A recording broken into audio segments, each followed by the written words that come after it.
소비자와 기업, 중소기업과 대기업이 함께 성장하는 시장을 만듭니다. 공정경제 이야기. 오늘은 공정거래위원회 정보름 기업거래정책과장 전화 연결하겠습니다. 과장님 안녕하세요.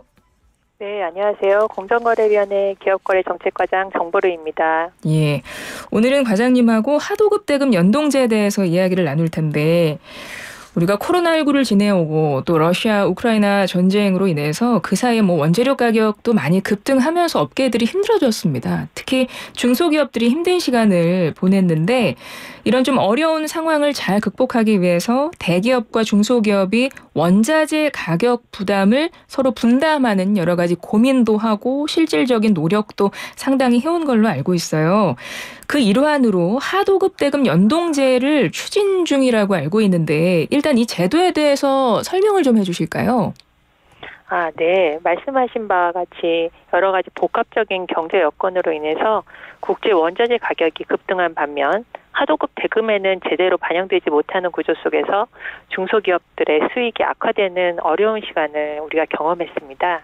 그 가운데서 급격한 가격 상승에 따른 위험을 대중소기업이 함께 분담하여 상생하자는 취지로 하도급 대금 연동제가 쭉 논의되어 왔는데 이 제도는 하도급 대금에서 10% 이상 차지하는 주요 원재료 가격이 변동하면 하도급 대금에 연동하여 주는 그런 제도로서 10월 시행을 앞두고 있습니다. 원재료 변동분이 하도급 대금에 반영됨에 따라서 중소 수급 사업자들의 부담이 줄어들 것으로 저희 기대하고 있습니다. 그러니까 원자재 가격이 상승하면 이 하도급 대금이 이제 연동되고 그렇게 되면 중소업체들에게도 이게 도움이 될 것 같은데요. 그러려면 이게 원사업자와 수급사업자 사이에서 연동제 도입하기 위해서 계약서를 써야 되는지 좀 궁금하신 분들 많을 것 같아요. 구체적으로 그 연동 방법 설명해 주실까요? 네, 주요 원재료가 하도급 대금에서 10% 이상 차지하는 원사업자들은 반드시 서면으로 연동 대상이 되는 주요 원재료, 구체적으로 어떻게 연동할지 산식, 그리고 원재료 가격 변동의 기준 지표, 조정 주기, 그리고 언제 조정해 주는지 그 반영일 이런 부분들을 적시해야 합니다. 연동 산식이나 조정 주기, 대금 반영일 같은 경우는 원사업자, 수급사업자가 협의하여 정할 수 있고 원자재 가격이 변동하면 합의된 방식과 절차에 따라서 연동해야 하는 부분입니다. 다만 수급사업자가 원가 정보를 제공하기 어렵거나 꺼려지는 사유 이런 부분들로 인해서 원사업자와 우리 연동하지 않기로 그렇게 합의하는 경우에는 연동제 예외 사유로 인정하고 있습니다. 이때 연동하지 않기로 합의한 취지와 사유를 명확히 기재해야 합니다. 하도급 대금 연동제 이제 시행이 될 거라고 하는데 그럼 그동안에는 그렇지 않았다는 거잖아요. 이런 연동제가 없었기 때문에 아마 원자재 가격이 오르면 하도급 단가에 반영해 주던 기업도 있었을 것이고 그렇지 않은 기업들도 많았을 것 같습니다.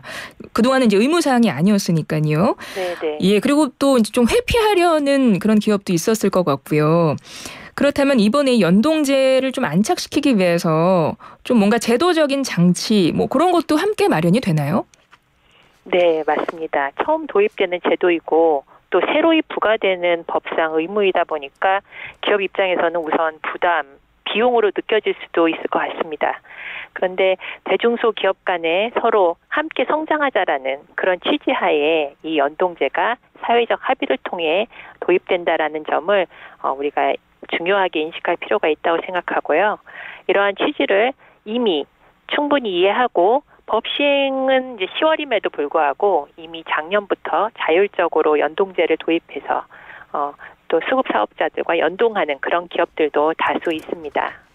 그래서 저희 공정위는 연동제에 참여하는 기업들을 지원하기 위해서 연동 계약을 체결했다거나 연동 실적이 있는 기업에 대해서는 하도급 법상의 벌점을 최대 3.5점, 과태료의 경우는 최대 50% 범위 내에서 감경해주고 있습니다. 또한 연동 우수 기업들은 공정거래 협약 이행 평가나 모범업체 선정 시에 가점이 부여되어서 직권조사 면제 등의 혜택을 받을 수도 있게 되고요.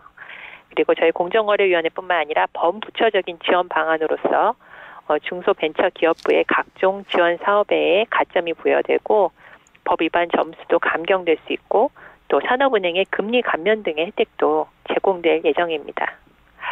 다른 한편 연동 의무를 이제 위반하거나 회피하려는 경우도 이제 많이 발생할 수 있는데 이 경우는 시정 명령과 과태료 또는 벌점이 부과될 예정입니다. 특히 원 사업자가 열악한 수급 사업자들의 지위를 이용해서 연동하지 말자 이렇게 합의를 하도록 강요하는 경우에는 이 제도 자체를 근간을 흔드는 심각한 법 위반이기 때문에 단 한 번만 위반하더라도 입찰 참가 자격이 제한되는 벌점 5.1점을 부과하여 시장에서 원 스트라이크 아웃되도록 엄중히 제재할 예정입니다. 하도급 대금 연동제를 잘 안착시키기 위해서 뭐 인센티브도 마련을 하셨고 또 제재도 함께 마련을 하셨네요. 제재할 방안도요. 네. 예. 근데 이 하도급 대금 연동제 아까 이제 설명해 주신 내용을 보니까 그 원재료 변동을 반영한다는 거잖아요.